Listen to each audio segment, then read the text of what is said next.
every time a speaker comes on, they seem to last a little bit longer than they anticipated. So I know there's a Skype, so I'm going to try and go through this as quickly as I can. But I'm really, really grateful to be in a room with so many amazing people. This is a huge privilege for me. So first off, just immense gratitude. I just want all of you to know how much this means to me.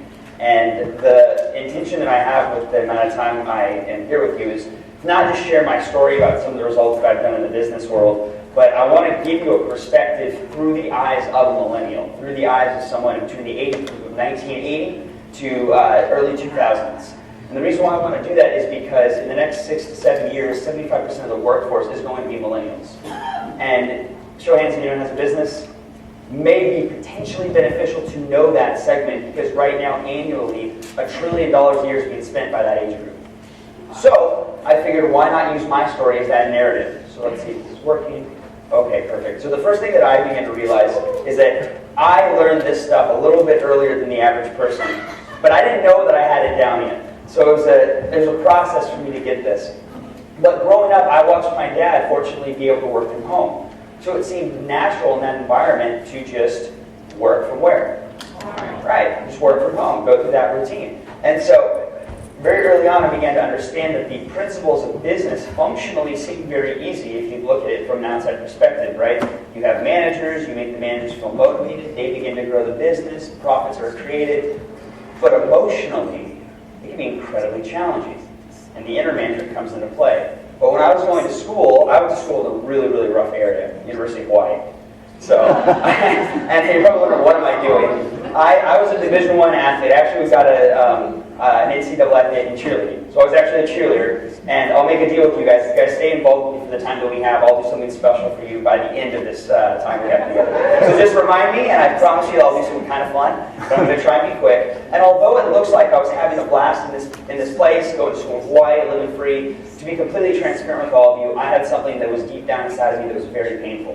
And it was something that I didn't tell people about, and it was a weight that was on my shoulders that day in, day out, as I was at school, grew heavier and heavier and heavier. And it actually was the student loan debt that I was accruing. Because when I was 18, I was not aware of compound interest. I didn't understand finance, and I was completely naive to what I got myself in financially when I went to school. And what I also realized was a lot of the people my age also didn't understand it. And so what I began to understand very quickly was that I need to figure out a way to make some money while I'm in school if I'm going to be at a good shot when I graduate. So I decided to get a job while I was going to school here. Whoops. Oh yeah, oh no, oh yeah. So here's what we did. We would call for 3.5-hour segments consistently, nonstop, to the alumni at our university, asking them to give gifts or donations. Now, how many of you have gotten a degree before or been to university? Show of hands. How many of you put some money into your education? If I call you after you put in a good sum of money in your education and I ask you to give some more money just for the heck of it, you may not like me. And so, very quickly, I was able to understand the process of rejection, of no, and get into uncomfortable situations. And the first month, I despised it. I thought this was terrible. But through that, I began to learn how to communicate with people. And I started understanding the process of building relationships that were win-win and understanding their needs and using my needs to build something that could grow together. And within 6 months, I raised more money for the call center than anyone else in the history of the call center. And there were people that had been working there for graduate school 6-7 years, and I didn't know really how I did that. But one thing I knew was in 6 months, if I did that, I deserved some type of raise or something, right? Like if I, from a performance standpoint, had done all that, I felt that I deserved some type of increase in pay because of my efforts when there was people that had been there way longer than me that had not done anything from that nature. So at 19, I walked into work one day and asked my boss for a raise. He says, give it a month, we'll talk about it. A month goes by, I walk in one day and he goes, hey, guess what? I got an envelope for you after work. And I was like, oh, this is it. I see it all in front of me now. I can start paying down this debt. Maybe I'll even look at real estate, investing, right? So I started dreaming. Finished that work period. And I go and get this envelope, and I didn't open it. I biked home, I sat down in my room, I opened the envelope, and from $9 an hour, I received $9.80 an hour. And when I got that, I realized something, and this was like those defining moments. I was trapped in a system that I didn't even know I was in. And I felt like I was involuntarily in this system. Right now in the United States, there's $1.2 trillion in student loan debt, which is higher than credit card debt. If I started counting 1, 2, 3, 4, it would take me 3,000 years to get to a trillion. So the number's not insurmountable. Yet despite that, millennials right now, 80% are reported to give gifts, services, and cash and donations to charities. Why is that? Why is that despite this huge gap in the amount of wealth that right now feeling like millennials are feeling like they can give, they have this need to want to contribute? It's because they have passion and skills and abilities that don't fit the model they're learning in, because the system was an industrial system, yet they're living in a digital information age. And while there's all these potentials, all these skills, and all these abilities to want to grow and develop, they're lacking one thing. They're lacking a vehicle. And I was lacking a vehicle. I had no idea what I was able to take that ability to lead and to impact and help people in, and I didn't know what it would be. And now I was more confused than ever, but I also had hanging financial compounding interest over my shoulders. So I went through that cycle for about a year, and then what happened was I heard about a concept called network marketing from a guy at my school. I did not know anything about this. I had no idea. All I knew was this guy was making some money, being able to kind of have more free time, but I looked at how he was living. His relationships were more impactful. He had more free time. The work he was doing looked like work he wanted to do. The biggest thing was that it looked like he had a vehicle. So as soon as I saw that, I went, oh my gosh, this is my opportunity. This is it. I can do something completely different. Quit my job at the call center, and I go, what's the first thing to do? And he goes, listen to this. It was an audio by a guy named Bob Proctor, for who of you know who Bob Proctor is, and he talks about a concept that changed my entire life.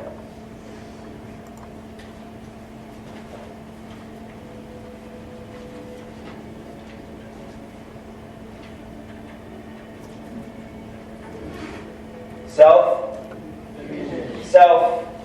How many of you met people at this event? Show of hands that you didn't know before. From when you first met them to now, do you feel like you have a better relationship with some of them? Yes. Right. So what had to happen for those relationships to change? Actions within your behavior.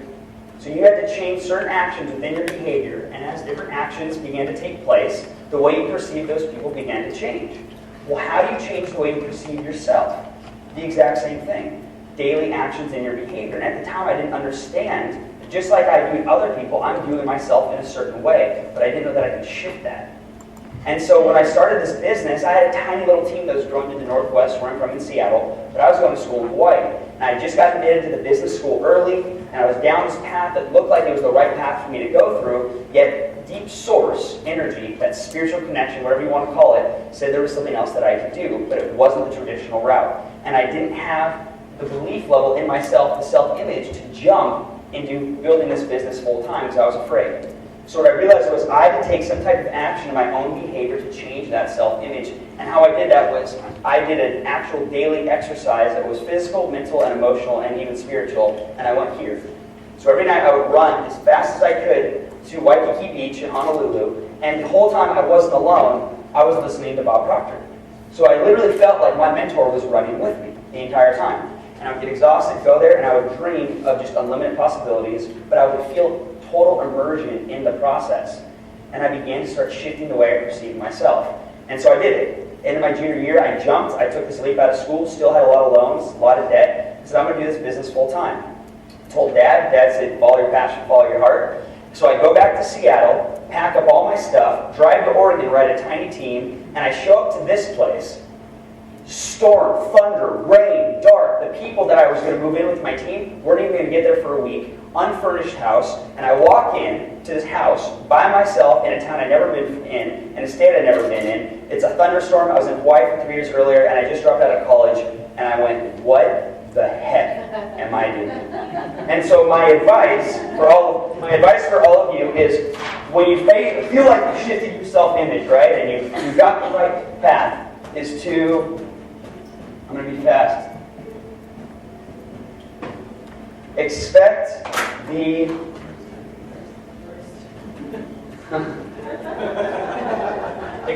the relapse. Right? A goldfish's memory is every 3 seconds. So new life, right? And in life, every single time you make a plan, what tends to happen? Not what you expect it to have happen, happens. But yet, for me at least, when the thing that I thought would happen didn't happen, it was like a goldfish, and I didn't expect that would happen every time. So when something happens that I wasn't expected, I would always react and not respond. Oh, what? How could this happen? I had everything planned out. It didn't work the way I expected it. And eventually I finally realized that I needed to expect the relapse. And so what I started doing was, if something happened or I noticed an emotion or a feeling, I would go, I'll use insecurity. I'm thinking about feeling insecure right now. And then I would literally go, I'm noticing I'm thinking about being insecure right now. And just doing that little piece started training me to expect that relapse. And so within a week, the group of guys I was living with came, and the business was not growing at all for a month straight. The culture was completely off in the house. We didn't have any type of dynamic, and a lot of us started having doubt because we never created one set of mandates for us to follow in this house. So as a month went by, we were in a position we were a little bit afraid of what we were going to do. We said, okay, we need to change something in this house, or we're going to be in positions where 3, 4, 5 months down the road, we can be looking at a huge learning experience that we did not want to go through. So we created something that I'm going to share with you. After we created this, in 5 months we used Wi-Fi, just our laptops and cell phones in this place, and we developed a business that did over $20 million in revenue in 6 months and created 10,000 people internationally all over the world. And the $9.80 I was making in the call center turned into $500,000 a year at 20 years old. And with your permission, I'd like to share with you what that is, if that's okay. Please. Is that okay? Please. So what we developed in this house, because the old model in school is what we were doing so far, and it served us to a degree, but we wanted to try something different, we developed what we called the culture, and my dad had talked about it prior a little bit. We developed what I called the culture of excellence. And this is what we decided to live by in this house. We were going to live by the culture of excellence, and it took 4 different steps. The first step was, in our business, because we were growing teams, we had to respect the 80-20 rule, which meant we had to spend 80% of our valuable time with the top 20% of the producers in our business. However, the 20% of our time that we spent with the 80% had to be very valuable 20% time, because we needed to make sure that they felt relevant, and they felt recognized, and they felt cared for. So we developed this 80-20 rule that we decided to follow. The second thing that we did is, in order to make sure this was instilled, is we created really clear metrics. So we made sure there was not any ambiguity why someone from their production fell into the 80% or the 20%. That way they didn't have anyone to blame as to why they weren't where they wanted to be but themselves. And it's not a way to feel discouraged, it just made it very clear, if this is not where you want to be, you don't need to create a story and find validation as to why you're not there, because then you're going to spend all your time looking for outside evidence to prove why that story is real, and it's just going to be a waste of everyone else's time. So instead, let's make sure you understand this is the clear reason why, and let's help you get into that top 20 tier. The third thing we made sure to do, I know my handwriting is fast, I'm trying to be quick, it's a little poor. We made sure that in our journey, we had to have fun. Because that's why we got into entrepreneurship. We got into it because we wanted to enjoy the process and the chaos of what we were doing. And we also were doing attraction marketing, which meant that people had to look at how we were living, and they were consistently asking, do I want to live how they live, and do I want to do what they want to do? So if everything that we were doing did not look fun and exciting and enjoyable, they wouldn't want to follow us. So it was a positive piece of compounding. It became a win-win, just like the Tooth Fairy story, where the more fun that we had, the more people wanted to be part of what we were doing, and the more our business grew. And it began to develop over and over and over again in that manner. And then the fourth thing that we did is we made sure to ascend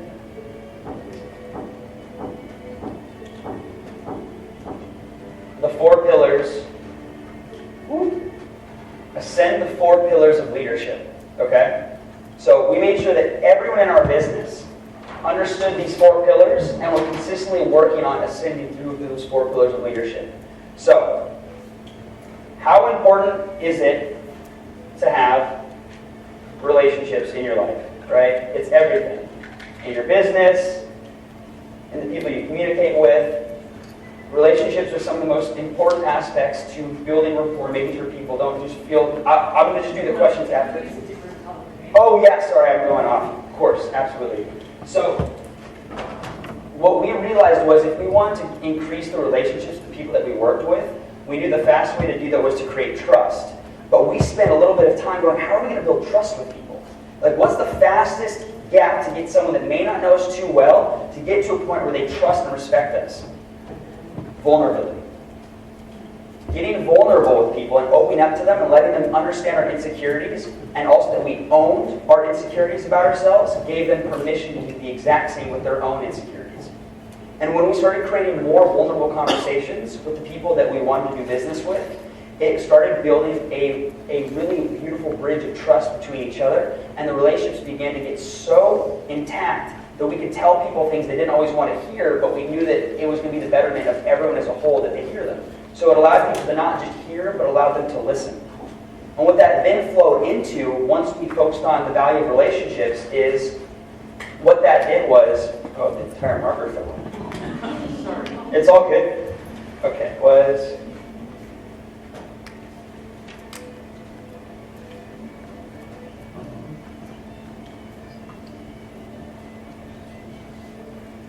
influence. We were able to influence people, and influence, in my opinion, is an invitation. It's not manipulation, which is forcing someone to believe a certain set of actions or standards that you think is right, but influence was an invitation to let our vulnerability be able to create win-win situations, and invited them to follow what we were doing through our actions, through what we were representing in our mission with our business. So once we identified influence, the third pillar, different color.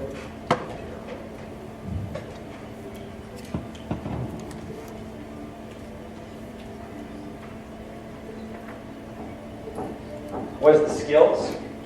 And when I say skills, what I mean by this is taking an inventory of what the skills even are in your business. So for example, my dad and I, when we created Ignite, we knew that we had to understand internet marketing. A year and a half ago, how much do we know about internet marketing? Is it? Nothing. So we had to take an inventory of all the things that we didn't know. And what I mean by that is if you look at internet marketing, for example, you have to learn how to write email copy, how to create landing pages, how to design funnels, how to use Facebook advertising. So we first had to figure out what all of those things were that we didn't even know we didn't know. Once we figured out what they were, we go, okay, these are all the skills that if we knew would help our business grow. So we had to then go, all right, so these are all the skills we don't know, but at least we know what we don't know. And now that we know what we don't know, we can assign roles, then masters who do know each skill to each area that we didn't know. And then the certain ones that we want to master or learn, we'll take that on. So when I say skills, I'm talking about getting an inventory of the skills required in your business that's actually going to help you excel in it. And then the last thing. When I was 8 years old, my dad took us to Disneyland because he's awesome. And I don't know if you guys went to Disneyland as a kid, but when I went to Disneyland, you would get autograph books. And it was like a hierarchy with all the different Disney characters. And the goal is to get as many autographs from as many Disney characters as possible. So if you got like Mickey Mouse, I mean, the value of your autograph book was crazy. Throw it up on eBay, it's going to get sold in a day. And so at the time, as a little kid, it was like a hierarchy. Who can get the most autographs and from which characters? So we were getting as many autographs as we can. And when we left, my little sister, who was 5 years old, lost her autograph book. So we get back up to Washington, and my dad knew the general area he thinks that she left it at. So he calls Disney support. He says, hey, I would really like it if you guys could try and look at this autograph book. It would really mean a lot to my daughter. She really, really wishes that she had it back. And they said, let's see what we can do. 2 weeks go by, and in the mail, there's an autograph book. He opens the autograph book, and not only was it the exact same book that she left in Disneyland, every single Disney character signed the autograph book, wrote notes of her name, Kaya. Sorry you lost your book. Glad we can get this back to you. Hope you have a great time. We can't wait to see you again. And her book was filled with all the autographs. So it was safe to say I was a very jealous brother at the time. And that ties all the way back to what the culture of this is. It's a culture of what? Excellence. And that's what Disney represented. So this is what we lived by while we lived here.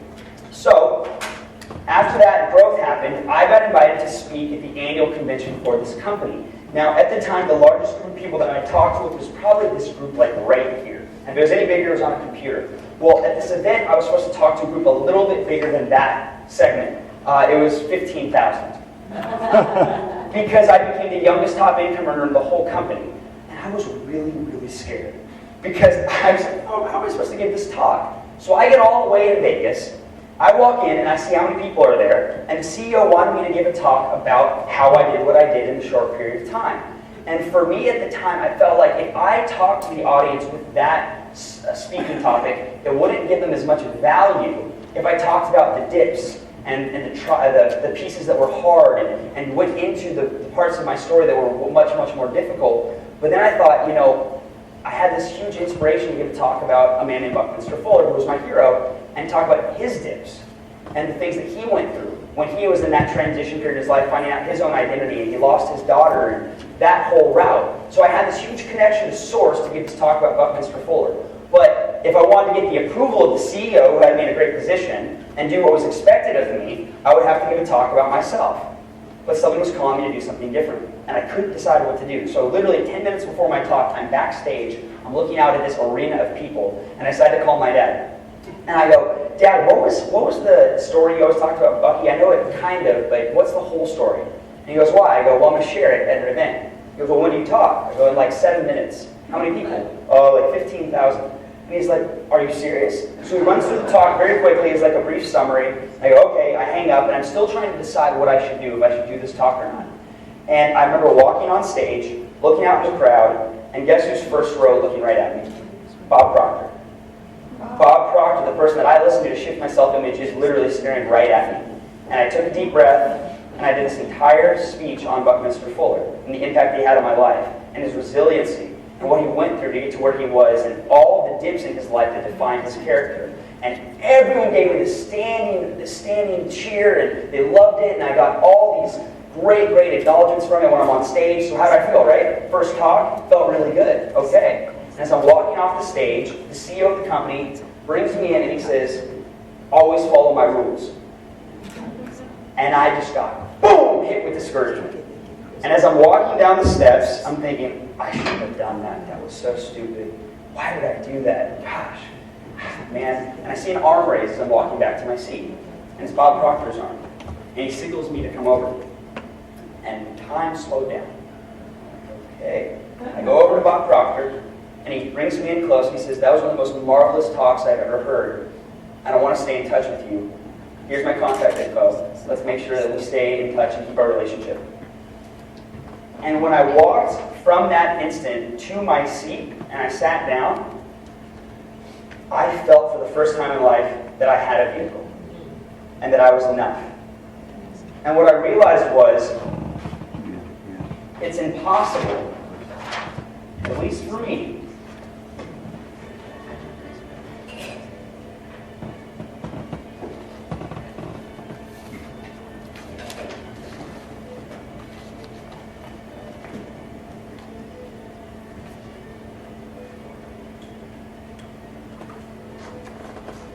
it was impossible for me to love my what? And approval at the same time.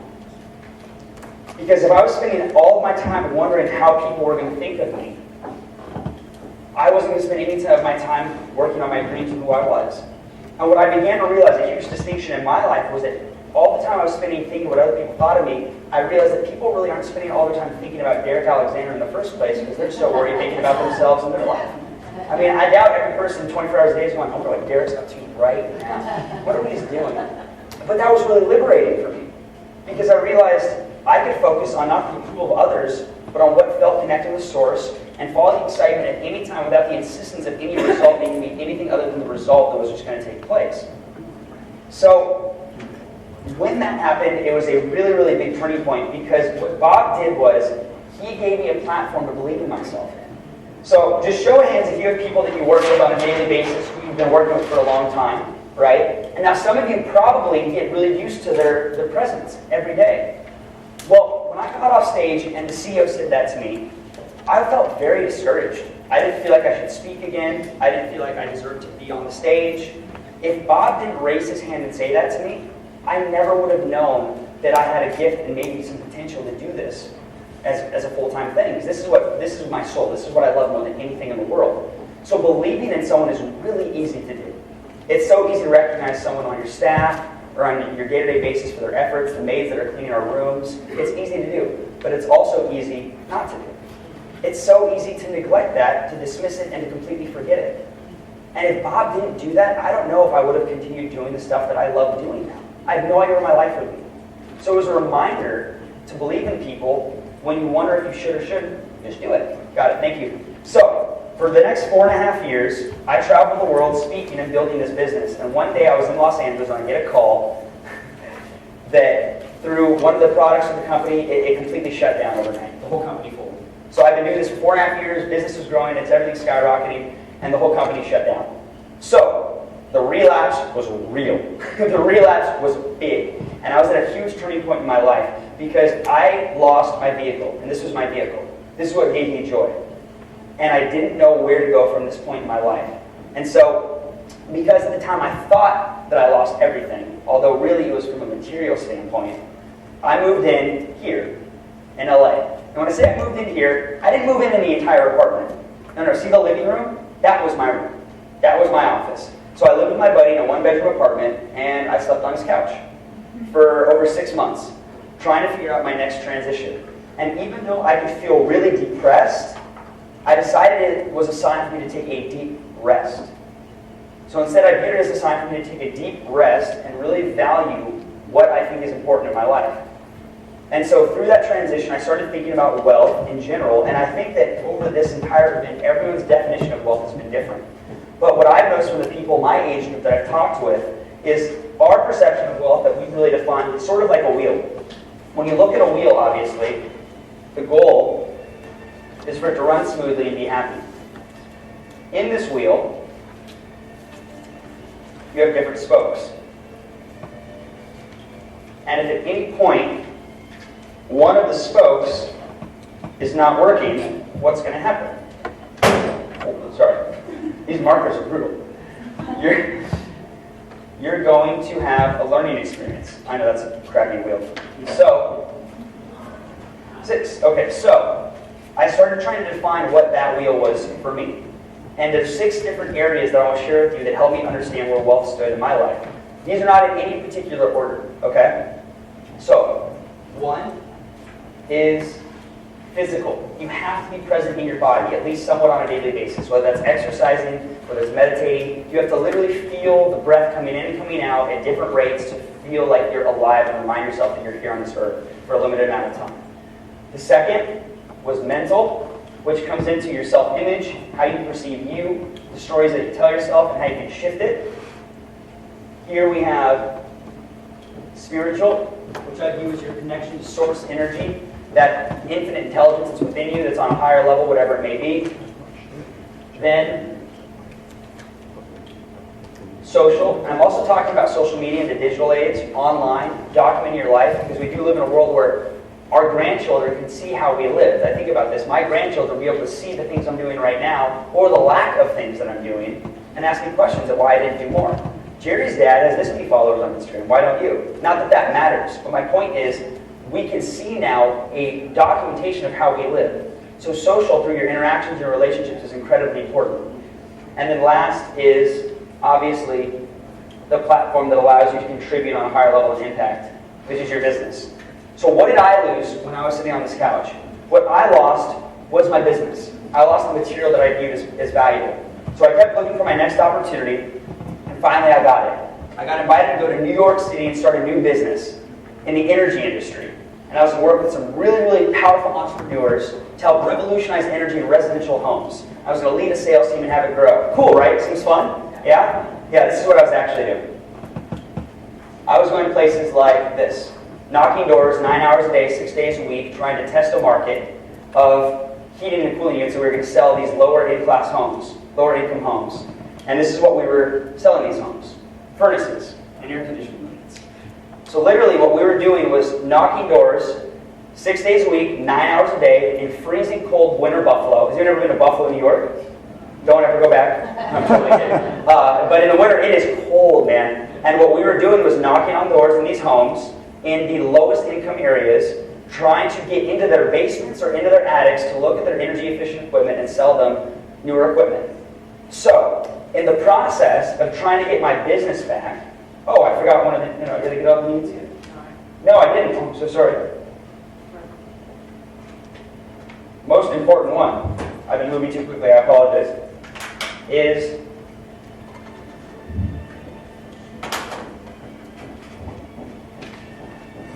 family. Family is the last thing. And this was the wheel that I viewed as well. But in the process, because I had lost my business, I had sacrificed all the other areas of the spokes on this wealth wheel in the pursuit of getting back the monetary value. Right? So I made a huge sacrifice. I moved all across the country. There goes social in my family. I was getting out of shape. Right? My mental self-image was totally skewed. It was all over the place. And then from that, my spiritual connection to Source went away. So I got to a point where I was really trying to lock in the sale, lock in that next deal, trying to just really get the next result, right? I wanted the fruit, I wanted to taste it, I wanted to get there. And I remember coming up to this door, and I knock on the door, and I'm going to go through my whole speech, I'm going to go through my pitch, and I'm going to lock it in, right? And this sweet elderly woman opens the door with the biggest smile on her face, named Sarah. And I go through my entire piece to look at her unit and to inspect it, and she looks at me and she says, "Oh, honey, I would love to get some new equipment in my house. My equipment's so old. To be completely honest with you though, the only priority I have right now is recovering from my chemotherapy." And immediately, I just got punched in the face with gratitude. And she looked at me and she said, "It is cold outside. Why don't I invite you in and we get some lunch?" So I went into this woman's house, very, very low income neighborhood. She made me lunch. We talked for hours. We shared stories. We really built a connection in this home. And she told me that I mattered. And as I left, she looked at me and she said, "Your insecurities," because I got vulnerable with her, she said, "Your insecurities are an invitation to do something bigger. And if you don't have a vehicle anymore, create one." And when she told me that, it really put everything in perspective. Because I viewed Bob Proctor as a mentor. This is a guy that travels the world, has a big business, profitable, right? But the same value that I labeled on Proctor, I got from her. I viewed both of them as people that understood this wealth wheel in their lives. Completely different income brackets, still have wealth. And this was a turning point for me where I realized, if I don't have a vehicle, I'm going to create one. So, I wanted the fruit. I wanted the quick wins, I wanted the results, but I fell in love with the process of watering the tree. I fell in love with service. I forgot about the joy in giving others and enriching their lives because I was so blind to just getting more fruit. And I forgot to remember that the more you water the tree, the faster you can create an entire orchard. And that woman reminded me that.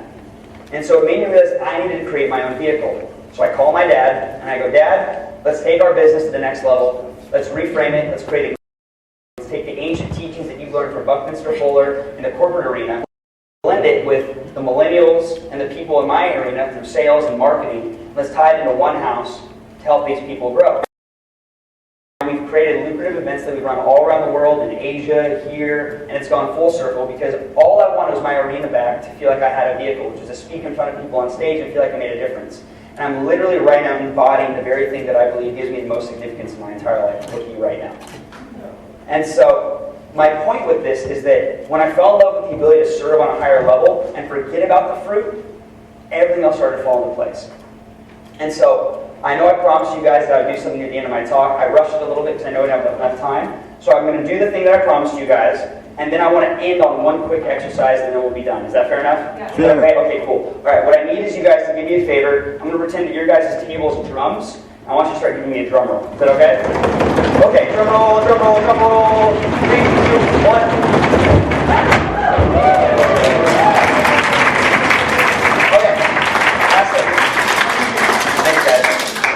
So the last thing is I need 5 volunteers. 5 volunteers. Okay, 1, 2, you're eager. 3, 4, yeah, go 5. Okay, I need you guys to come up here. Okay, so here's the scenario. You are all audience members that just witnessed the greatest rock concert of your entire life. And this is your band. And they just put in more blood, more sweat, and more tears than they ever had to give you the best performance that anyone in the history of music has ever been able to witness. And you guys have been pretty dormant the entire time. You've been enjoying the concert, but now you're going to express all of your gratitude in one segment right here. So what's going to happen is I'm going to go 1, 2, 3. And when I do that, I want you guys to stand up and get so wild. People in the lobby are afraid that there's an earthquake in the entire time. And then when I go like this, everyone just stay quiet, okay? So remember, they just gave you everything they had. I want you guys, if you can, to have your arms open, palms out like this, and I want you just to receive, okay? So, are you guys ready? Yeah. Are you guys ready? Yeah. Okay. 1, 2, 3, now!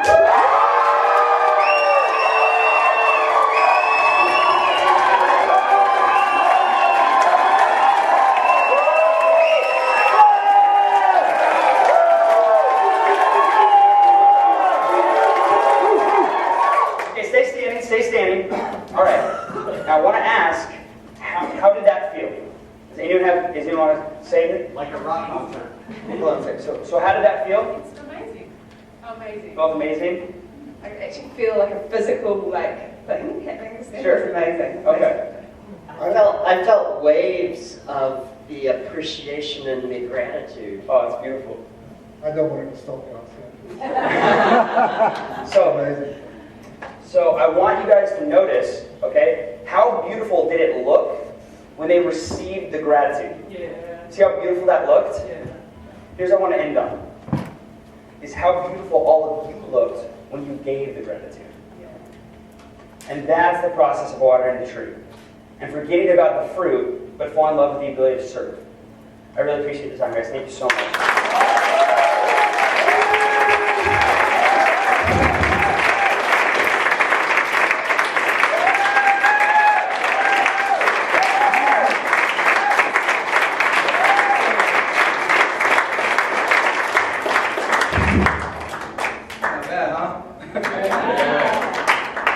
Anyhow, I want to thank you guys. You gave us an opportunity to water that tree one more time. I want to thank DC and all the instructors here of cutting a golden pathway. And it's just been an honor for both of us to share this with my son on the stage. It's a dream come true. So go forward, water that tree. Information's on the back there if you want to know more about what we do. And thank you, DC, again for the hospitality. Thank you, DC. Love you.